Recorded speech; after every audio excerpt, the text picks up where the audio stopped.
खांसी अजीब किस्म की लोगों में चली हुई है कि बहुत तेज़ वो खांसते भी हैं और काफ़ी देर तक उनको जो है ना खांसी परेशान ही रखती है।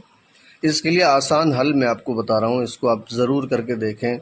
बड़ी बड़ी दवाइयाँ जहाँ काम नहीं करती हैं वहाँ इस टोटके से लोगों को मुकम्मल फ़ायदा हो गया।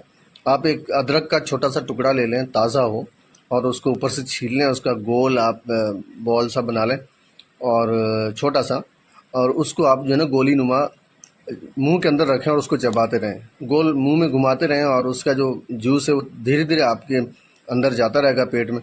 तो इससे आपका गला तो फ़ौरन ठीक हो जाएगा। खांसी भी जो है 1-2 बार इस्तेमाल करने से बिल्कुल ठीक हो जाती है।